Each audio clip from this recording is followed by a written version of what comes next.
नमस्कार, मैं मंगला नायक और आप देखना शुरू कर चुके हैं कबीर की न्यूज़। इस वक्त हम हरियाणा के टाउन पार्क में मौजूद हैं। हरियाणा इस समय 90 विधानसभा सीटों पर चुनाव में खलबली मची हुई है। एक तरफ तो कहा जा रहा है कि सुशासन की व्यवस्था होगी और दूसरी तरफ कहा जा रहा है कि सुशासन नहीं, कि पिछले 5 सालों से कुशासन का हरियाणा शिकार हुआ है। हम आज लोग हरियाणा टाउन पार्क में मौजूद है। हर एक विधानसभा की अपडेट हम आपको देते रहते हैं। खैर, चुनाव वो पर्व है जो हर 5 साल बाद आता है, लेकिन चुनाव के अवसर पर जैसे ही चुनाव नज़दीक आते हैं, कुछ एक राजनीतिक संगठन के पक्ष में धार्मिक लोग जाते हैं तो कुछ उनके खिलाफ होते हैं। मैं इसमें किसकी बात कर रहा हूँ आप समझ गए हो। हर बार की भांति इस बार भी संत रामपाल दास के अनुयायियों का तांता लगा हुआ है। वो टाउन पार्क जो हर बार एक सुर्खियाँ बटोरता है, वो टाउन पार्क जो आज से 5 साल पहले सुप्रसिद्ध हो गया था। हिसार वो बरवाला जहाँ संत रामपाल दास को 19 नवंबर को अरेस्ट किया गया और उसके बाद अनुयायियों की आस्था बढ़ने की बजाय घटने की बजाय बढ़ती गई और आज लाखों की संख्या में लोग यहाँ आते हैं। ऑटो रिक्शा से लेकर के बस चालक तक ये उम्मीद करते हैं कि संत रामपाल दास की तारीख आगे आने होने वाली कौन सी तारीख होगी।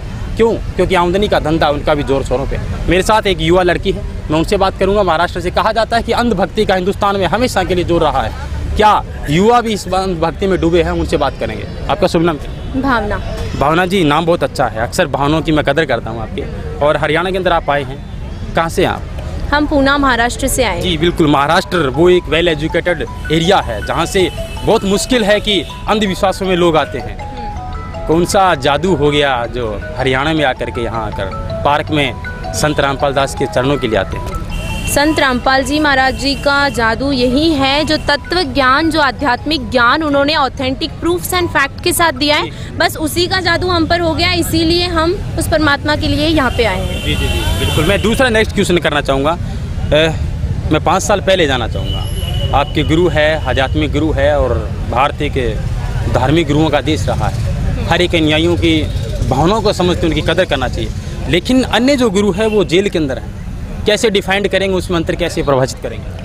बिल्कुल, अगर आप अन्य धर्म गुरु और संत रामपाल जी महाराज जी के अंदर डिफरेंस ही करना चाहते हैं तो बाकी का जो भी है सब कुछ साइड में रख के सिंपली आप उनका सत्संग का ऑडियो क्लिप देख लीजिए, वीडियो क्लिप देख लीजिए। और बाकी जितने संत या फिर धर्म गुरु जो कोई भी आज जेल के कारागार के पीछे है, सब लोग जेल के पीछे ही है, लेकिन जो रीजंस हैं वो सारे अलग अलग हैं। और इन संत रामपाल जी महाराज जी और बाकी संतों में अगर आपको डिफरेंस करना है, सिंपली एक ही काम कीजिए कि आप उनके सत्संग के वीडियो क्लिप्स देख लीजिए। उसमें आपको खुद ब खुद डिफरेंस मिल जाएगा कि जितने भी धर्म गुरु आज हमारे भारतवर्ष में हैं, सब लोग यही काम कर रहे हैं कि अपना अपना एक इष्ट बता रहे हैं। संत रामपाल जी महाराज जी एकमात्र ऐसे संत हैं जो मुसलमानों के कुरान को भी खोल के बता रहे हैं, या फिर गुरु ग्रंथ साहिब को भी बता रहे हैं, या फिर अपने इंडिया मतलब जो मोस्ट कॉमन इंडिया में गीता जी को जो मानते हैं उनको भी खोल के बता रहे हैं। और जितने धर्म शास्त्र हैं अपने सभी को खोल के उसके अंदर से ऑथेंटिक प्रूफ बता रहे हैं कि कौन है वो एक परमात्मा। भावना, मैं आपको बीच में रोकना चाहूँगा। जिस तरीके से आपने कहा कि आध्यात्मिक नॉलेज हर एक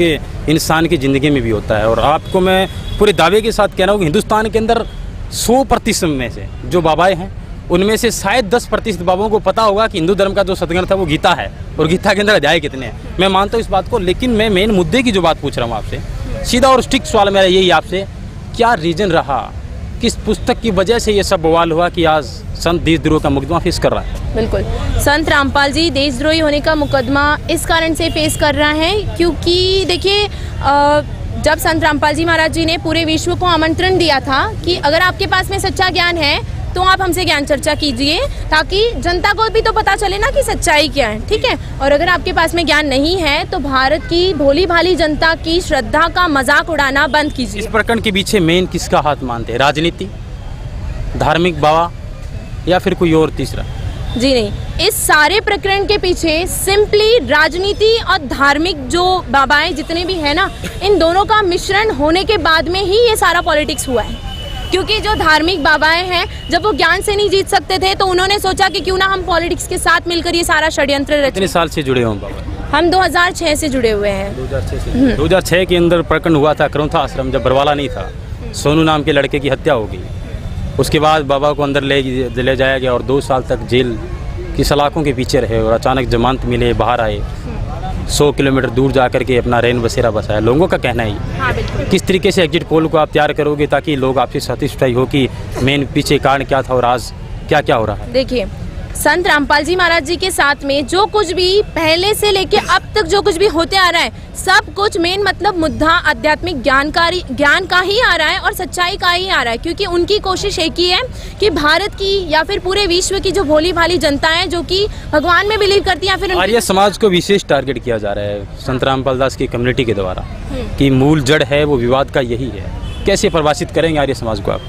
आर्य समाजी जो है वो उनको मेन मतलब क्यों हम टारगेट कर रहे हैं, क्योंकि संत रामपाल जी महाराज जी ने आर्य समाजियों की जो लिखी गई पुस्तक है उन्हीं की पुस्तक में से जनता को कुछ ऐसे पॉइंट्स लाके दिखा दिए जो कि टोटली मानवता के खिलाफ है।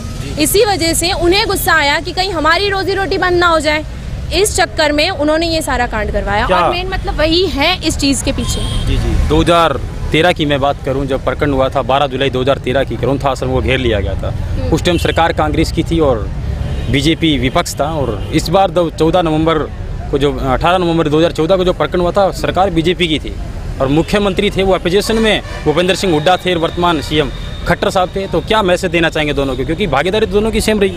बिल्कुल, भागीदारी दोनों की सेम ही है। हम उनको मतलब देखिए, हमें जैसे कि हमारे गुरुजी बताते हैं कि हमें किसी चीज़ का विरोध या किसी को नीचा दिखाने का हमारा कोई इंटेंस कभी नहीं रहा है। ज्ञान चर्चा के लिए भी अगर आमंत्रित किया है तो ये इंटेंस नहीं था उनका कि वो किसी को नीचा दिखाए। ऐसी कौन सी बात थी आर्य समाज के शास्त्रों में जो संत रामपाल दास ने उनको दिखा दिया और बवाल हो गया?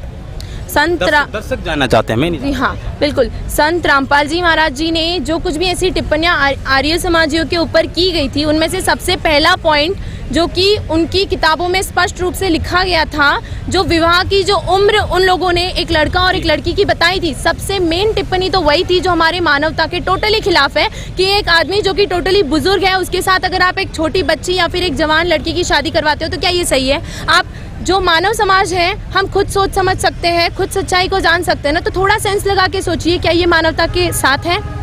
सबसे मेन पॉइंट तो यही था। बाकी जो आध्यात्मिक पॉइंट है वो ऐसे बहुत से पॉइंट है, अगर आप संत रामपाल जी महाराज जी के वीडियो क्लिप्स देखोगे तो आपको उनके अंदर स्पष्ट हो जाएगा कि वो कौन से और पॉइंट्स हैं। भावना, लास्ट और अंतिम फाइनल क्वेश्चन मैं आपसे करना चाहूँगा, क्या क्वालिफिकेशन है आपकी? मेरा अभी मैं ग्रेजुएशन कर रही हूँ, BSc। ग्रेजुएशन के बाद में आप पढ़ाई जो कर रहे हैं, क्या आप आइडियल, अगर मैं पूछूं आपको तो आपका आइडियल कौन होगा भविष्य के अंदर? जिस तरीके से आप इतनी कम उम्र के अंदर एक आध्यात्मिक तरफ अग्रसर हो रहे हैं। अक्सर हिंदुस्तान एक देश है वो युवाओं का देश है और इसमें टेक्नोलॉजी बहुत ज़्यादा लगभग बढ़ रही है। 1951 की अगर मैं बात करूं तो आज बहुत ज़्यादा फर्क हो गया है और अक्सर लोग अंधभक्ति के शिकार होते हैं। तो आपके आइडियोलॉजी कौन है और थोड़ा सा युवाओं को क्या मार्गदर्शक देना चाहेंगे? देखिए, जैसे कि टेक्नोलॉजी बहुत बढ़ रही है माना, लेकिन कहीं ना कहीं ये साइंस एंड टेक्नोलॉजी भी उस परमात्मा की ही देन है, क्योंकि जिसने संसार को बनाया उसी ने सब कुछ किया है। ठीक है, ये जो साइंटिस्ट वगैरह जिनको हम देखते हैं सिर्फ एक आधार है कि इन्होंने ये चीज़ क्रिएट की है, लेकिन कहीं ना कहीं ये टेक्नोलॉजी भी उस परमात्मा की ही देन है। और जहाँ पे साइंस एंड टेक्नोलॉजी खत्म होती है वहीं पे अध्यात्म शुरू हो जाता है। ये बहुत अच्छा जवाब दिया आपने। कहीं वर्तमान में इसरो की अगर मैं बात करूँ तो उन्होंने बहुत कोशिश की चंद्रमा पे जाने का,